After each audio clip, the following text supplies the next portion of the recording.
말씀은 더 높은 부르심을 향하여 우리 삶이 달려가기를 주의 이름으로 선포합니다. 아멘.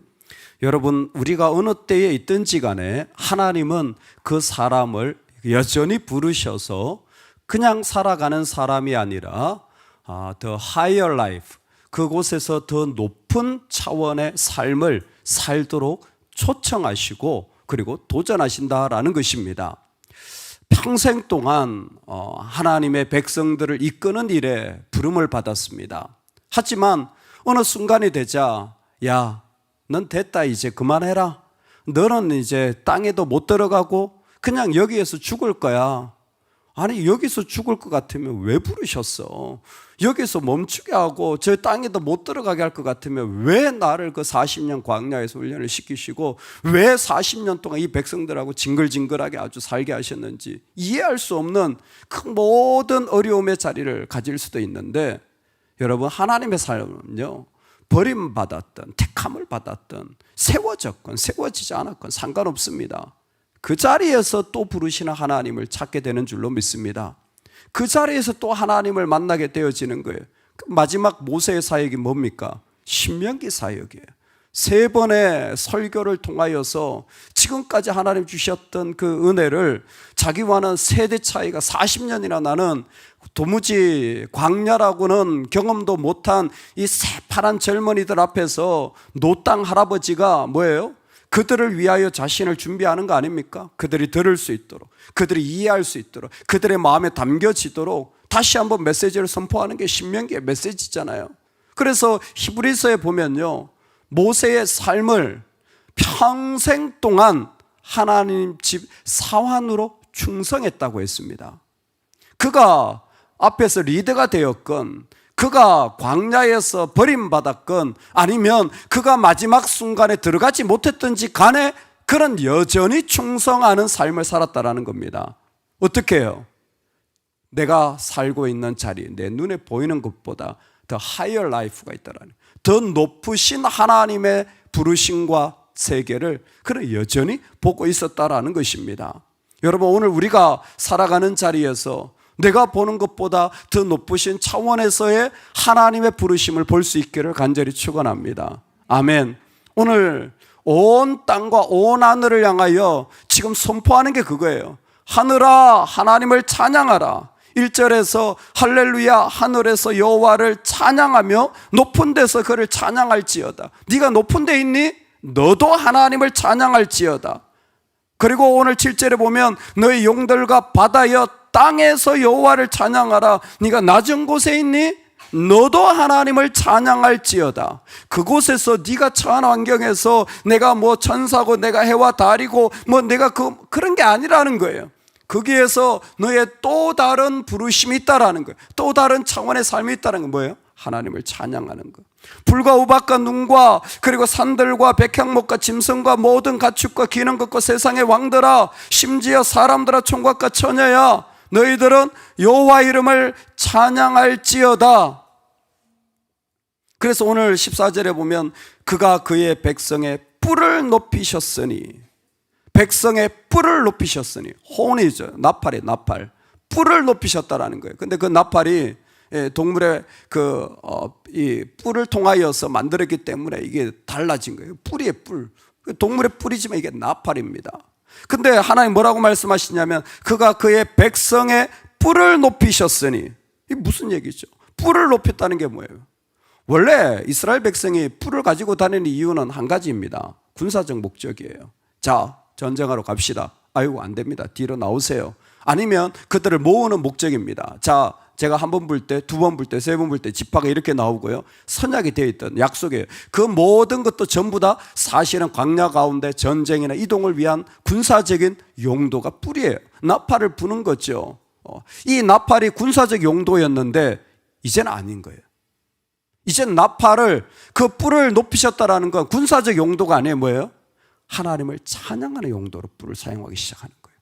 뿔만 불면 싸움터로 나가야 되는데 이제는 아니라는 거예요. 이제는 하나님을 찬양하는 자로 나아가야 된다는 거예요. 여러분, 근데 이게 아주 특별한 의미가 있습니다. 수많은 다른 개념이 있는데 하나님이 시편 148편에서 이 뿔이라는 개념을 사용하시는 것은 이스라엘은 금방 알아차렸을 거예요.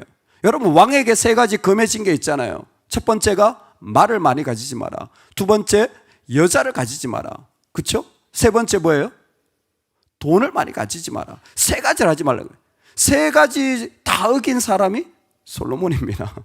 근데 첫 번째가 말을 많이 가지지 말아요. 말이 뭐냐면 군사력입니다. 힘 빼.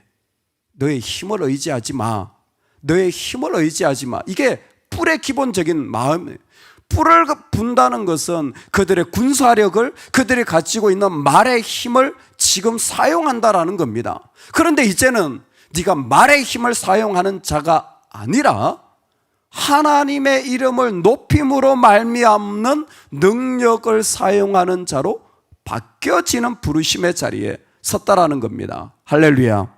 오늘 우리가 살아가는 어떤 삶의 자리에서도 우리가 하나님을 높이고 하나님을 그 가운데 올려드리는 은혜의 자리, 우리 그 자리로 나아가는 백성으로 세움받아야 하는 것입니다. 근데 그게 보니까 이렇게 말씀해 주고 있어요. 백성의 뿔을 높이셨으니 그럼 모든 성도 곧 그를 가까이 하는 백성 이스라엘 자손의 찬양받을 이시로다. 아멘. 이제 우리가 새로운 부르심의 자리, 새로운 도전의 자리에 하나님이 우리를 초청하시는데, 하나님이 뭐 하시냐면 우리를 높여서 하나님을 찬양하는 자리로 우리를 초청하시는 거예요. 여러분, 하나님 우리를 부르실 때, 우리를 초청하실 때마다 하나님이 하시는 게 뭐냐면 그분의 능력으로 우리에게 이제 부어주시기 시작하는 거예요. 예전에는 군사력으로 가지고 있는 것으로 능력을 삼았다면 하나님이 하시는 역할은 뭐냐면 하나님의 능력으로 채우시는 거예요. 그래서 하나님의 찬양할지어다 라는 것은 첫 번째로는 하나님이 온 세상을 다스리고 있기 때문에, 하늘과 땅도 하나님 다스리고 있기 때문에, 하나님이 다스린다는 의미는 뭐냐면 이 땅에 있는 어떤 도움 없어도 하나님은 자기 일을 성취하신다라는 겁니다. 그게 하나님의 다스리심이에요. 하나님의 다스림은 세상의 모든 것이 하나님께 속해 있을 뿐만이 아니라 어떤 도움 없어도 하나님 이루신다라는 겁니다. 근데 두 번째를 지금 구체적으로 설명하시는 거예요. 하나님 도움 없으시지만 그 가운데 하나님께 나오는 자들, 하나님을 가까이 하는 자들, 그 가까이 하는 자들에게 하나님 뭐 하시냐면 empowering, 힘을 부어주시는 거예요. 그들에게 세임을 주시는 거예요. 세임을 주셔서 그로 하여금 그는 여전히 하늘에 있는 존재고 땅에 있는 존재밖에 되지 않지만 뭐예요? 이제 노년의 마지막 죽을 날만 바라보고 이미 버림받아서 그 땅에도 들어가지 못한다고 하지만 뭐예요? 하나님을 가까이 하는 자를 하나님 세임 주셔서 하나님을 높이는 존재로 그 자리가 영광스럽게 되도록 세우신다라는 겁니다. 하나님 세임을 주셔가지고 그의 죽음도 영광스럽게 만들어버리고 그의 가장 힘없는 자리도 영광스럽게 만들어버리는 거예요. 그래서 약한 자를 들어 강한 자를 부끄럽게 하시는 하나님이에요. 왜요?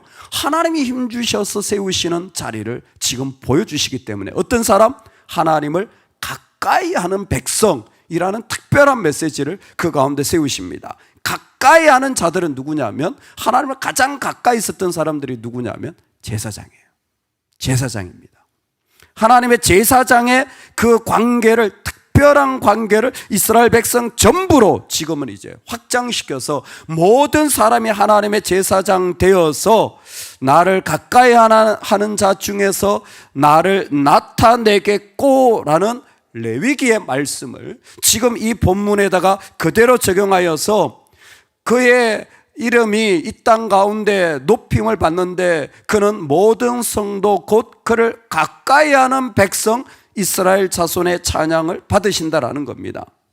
여러분, 이것은 물리적인 가까움이 아니죠. 내가 그냥 성전에서 그 지성소 앞에 있으니까, 내가 성전에서 일하니까, 아니면 그 직분이 그래서 아니죠.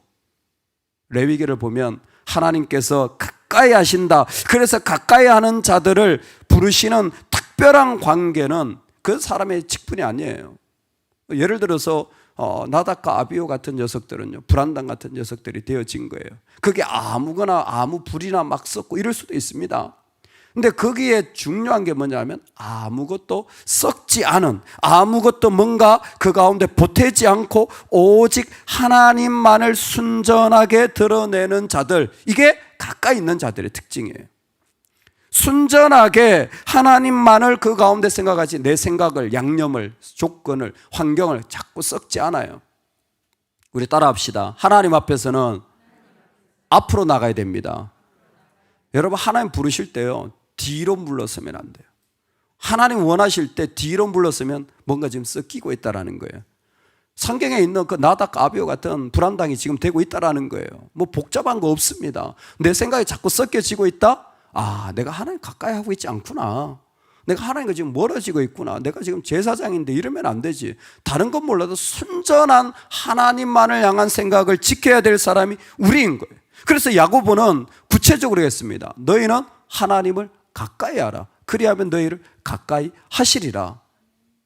이건요, 이스라엘 백성의 눈으로 보여줬던 거예요. 이 가까이 한다라는 게 나중에 룻기를 보면 보아스의 그러한 어떤 그 놀라운 기적의 관계들을 하나님 만들어 가실 때 보아스가 누구냐면 그 모든 것을 책임질 가까운 친척이라고 그랬어요. 가까운 친척. 근데 사실 보아스보다 더 가까운 사람도 있었어요. 근데 뭐예요? 그 사람은 짱구를 굴리잖아요. 내가 뭐 이런 것까지 다 책임을 져. 그 자기는 신발 던져버리고 가버리잖아요. 근데 보아스는 뭐예요? 가까운 친척으로서 그 책임을 다하려고 하는 거예요. 내가 그 자리에서 순전하게 그 일을 한 거예요. 그랬더니 놀라운 하나님의 영광의 메시아 계보에 오르는 축복의 자리를 이어받는 겁니다. 이게 가까이 하는 거예요. 그래서 야고보다 가까이 하라는 거예요. 가까이 하라는 게 뭡니까? 더 하나님께 파고들라는 거예요. 어려움이 있으면 더 하나님께 파고들라는 거예요. 그 사람을 지금 하나님은 부르시고 세우시는 거예요. 네가 그 삶의 자리에서 정말 하나님을 찬양한다라는 거, 그것은 단순히 노래하는 게 아니라 그 삶의 자리에서 하나님께 순전한 마음으로 나가는 자를 통하여 하나님의 더 높은 차원의 부르심과 더 높은 차원의 계획들을 또 이루시겠다라는 거예요. 비록 지금 아무런 힘이 없고 연약하지만 아니라는 거예요. 내가 순전한 마음으로 하나님을 향하여 나아가면 하나님은 그 사람에게 맡기시는 거죠. 어떤 사람? 그런 모든 성도, 신실한 사원 같은 모든 성도, 하나님을 순전하게 따르는 신실한 믿음의 백성, 바로 그 한 사람을 지금 부르고 도전하고 계신 것입니다. 이 한날을 통하여서 하나님이 우리 가운데 역사하실 때 바로 이 자리에 부름을 받아 달려가는 은혜가 있으면 좋겠습니다. 릴리아 스트로트는 1800년대에 하나님 앞에 부름을 받게 됩니다. 당시에 있었던 영적인 도전이 The higher movement, 내 삶의 더 높은 차원의 삶의 자리가 있습니다. 우리 그 자리로 나아갑시다. 그 메시지를 받은 그녀는 내가 봉사해야지. 그리고는 어떤 일들이 있으면 옆에서 도와주고 심부름하는 봉사자 역할을 합니다.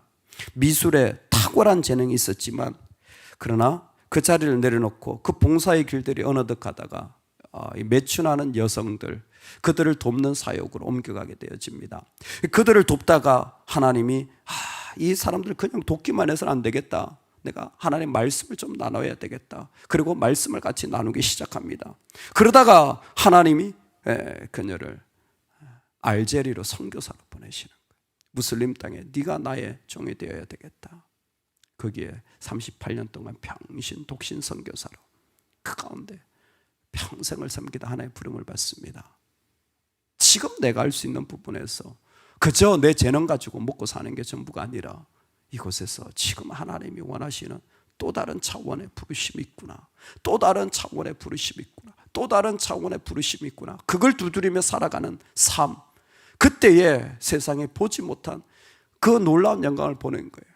이 트로트의 그 삶의 자리의 간증 중에 하나가 뭐냐면 무슬림 땅에 갔는데 제일 힘든 게 라마단 기간이라는 거예요. 얼마나 무슬림들이 철저하게 라마단을 하는지 그냥 밤새도록 기도하고 막 이런 거 금식하면서 하는 게 막 영적으로 너무 온 사람들이 온 세상이 전부 다 라마단만 있고 하나님 찬양 너무 힘든데 이곳에도 하나님의 부르심이 있을 거다. 이 영적으로 눌린 곳에서 하나님의 부르심이 있을 거다. 찾아가는 거예요.